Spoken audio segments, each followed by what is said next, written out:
नमस्कार दोस्तों, welcome to my YouTube channel में आपका हार्दिक स्वागत है।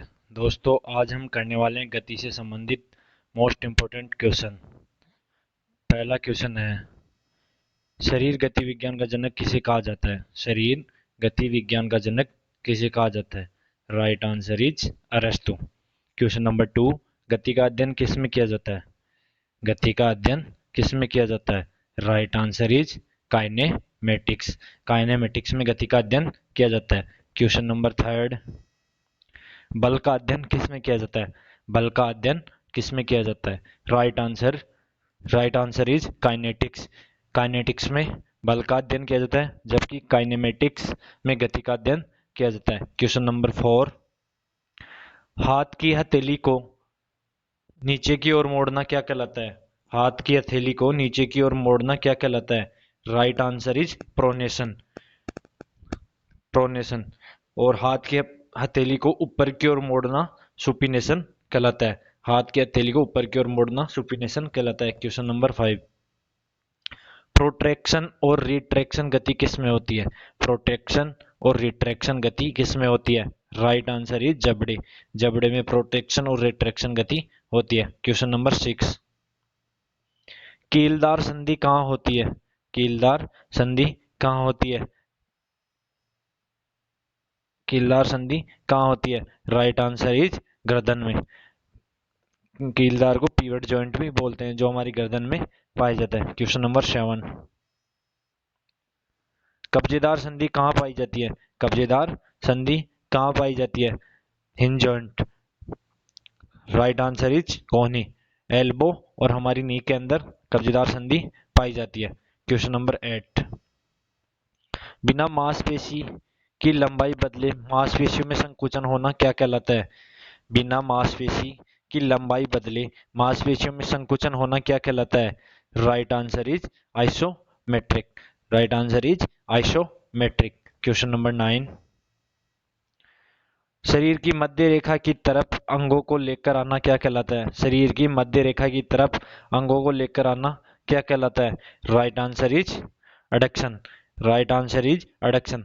वह शरीर की मध्य रेखा के अंगों को शरीर से दूर ले जाना एबडक्शन कहलाता है। शरीर से दूर ले जाना एबडक्शन, व पास लाना एडक्शन कहलाता है।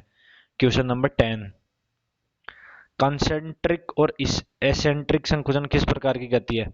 कंसेंट्रिक और एसेंट्रिक संकुचन किस प्रकार की गति है? Right answer is isotonic. Question number 11, वह तल जो मानव शरीर को आगे और पीछे दो हिस्सों में बांटता है। वह तल जो मानव शरीर को आगे और पीछे दो हिस्सों में बांटता है। राइट आंसर इज फ्रंटल तल। राइट आंसर इज फ्रंटल तल। क्वेश्चन नंबर 12, गुरुत्वाकर्षण का संबंध जैव यांत्रिकी में किससे होता है? गुरुत्वाकर्षण का संबंध जैव यांत्रिकी में किससे होता है? राइट आंसर इज भार। राइट आंसर इज भार। क्वेश्चन नंबर 13, थ्रोइंग मसल किसे कहते हैं? थ्रोइंग मसल किसे कहते हैं? Right answer is pectoralis. Pectoralis major. Pectoralis major. ये हमारी छाती के अंदर होती है, छाती में होती है। क्वेश्चन नंबर 14, जब कोई वस्तु किसी अक्ष के चारों तरफ घूमती है तो कौन सी गति होती है? जब कोई वस्तु किसी अक्ष के चारों तरफ घूमती है तो कौन सी गति होती है? राइट आंसर इज घूर्णन गति। राइट आंसर इज घूर्णन गति। क्वेश्चन नंबर 15, संवेग की गणना किस सूत्र द्वारा की जाती है? संवेग की गणना किस सूत्र द्वारा की जाती है? राइट आंसर इज द्रव्यमान इंटू वेग। द्रव्यमान इंटू वेग। क्वेश्चन नंबर 16, किसी गति किसी गतिमान वस्तु के वेग में परिवर्तन की दर क्या कहलाती है? किसी गतिमान वस्तु के वेग में परिवर्तन की दर क्या कहलाती है? राइट आंसर इज संवेग। राइट आंसर इज संवेग। क्वेश्चन नंबर 17, न्यूटन ने गति के नियमों को कब प्रतिपादित किया? न्यूटन ने गति के नियमों को कब प्रतिपादित किया? Right answer is 1687। Right answer is 1687 में। क्वेश्चन नंबर 18, प्रत्येक क्रिया के विपरीत एक क्रिया होती है न्यूटन के कौन से नियम के द्वारा? प्रत्येक क्रिया के विपरीत एक प्रतिक्रिया होती है न्यूटन के कौन से नियम के द्वारा? राइट आंसर इज तृतीय नियम। तृतीय नियम क्रिया और प्रतिक्रिया का नियम है। क्वेश्चन नंबर 19, डिस्कस थ्रो में डिस्कस की गति कौन सी गति कहलाती है? डिस्कस थ्रो में डिस्कस की गति कौन सी गति कहलाती है? राइट आंसर इज प्रक्षेप्य गति। प्रक्षेप्य गति। Question number 20। हवा में फेंकी गई वस्तु का मार्ग क्या कहलाता है? हवा में फेंकी गई वस्तु का मार्ग क्या कहलाता है? Right answer is parabola. Right answer is parabola. Question number 21। Newton के गति के नियम किसके उदाहरण है? न्यूटन के गति के नियम किसके उदाहरण है? Right answer is kinetics. Right answer is kinetics के उदाहरण है।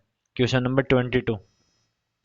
रेखीय गति का उदाहरण कौन सा है? रेखीय गति का उदाहरण कौन सा है? राइट आंसर इज 100 मीटर दौड़। राइट आंसर इज 100 मीटर दौड़। रेखीय गति वो होती है जो एक सीधी रेखा में दौड़ी जाती है। Question number 23। किसी वस्तु की गति में परिवर्तन में प्रतिरोध को क्या कहते हैं? किसी वस्तु की गति में परिवर्तन में प्रतिरोध को क्या कहते हैं? राइट आंसर इज जड़त्व। प्रतिरोध को जड़त्व कहते हैं। Question number 24। जड़त्व के नियम का समीकरण कौन सा है? जड़त्व के नियम का समीकरण कौन सा है? राइट आंसर इज बल बराबर द्रव्यमान इंटू त्वरण। बल बराबर द्रव्यमान इंटू त्वरण। Question number 25। गति के नियम किसने प्रतिपादित किए? गति के नियम किसने प्रतिपादित किया? Right answer is sir Isaac Newton ने। न्यूटन ने गति के नियम 3 दिए थे। Question number 26। वेग को मापने के लिए उपयोग किया जाता है। वेग को मापने के लिए उपयोग किया जाता है। Right answer is speedograph. Right answer is speedograph. Question number 27। गति की इकाई क्या कहलाती है? गति की इकाई क्या कहलाती है? राइट आंसर इज किलोमीटर प्रति घंटा। किलोमीटर प्रति घंटा। Question number 28। न्यूटन का दूसरा नियम क्या कहलाता है? न्यूटन का दूसरा नियम क्या कहलाता है? राइट आंसर इज संवेग का नियम। पहला जड़त्व का नियम, दूसरा संवेग का नियम, तीसरा क्रिया और प्रतिक्रिया का नियम। Question number 29। न्यूटन के प्रथम नियम को क्या कहते हैं? न्यूटन के प्रथम नियम को क्या कहते हैं? Right answer is law of inertia. Law of inertia Newton के प्रथम नियम को कहते हैं। इसको जड़त्व का नियम भी कहते हैं। Question number 30। किसी वस्तु का अंतिम वेग किस पर निर्भर नहीं करता? किसी वस्तु का अंतिम वेग किस पर निर्भर नहीं करता? राइट आंसर इज गुरुत्व।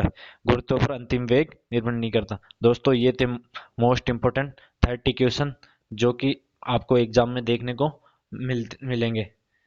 दोस्तों वीडियो पसंद आई तो चैनल को लाइक और सब्सक्राइब करना ना भूलें। थैंक यू दोस्तों।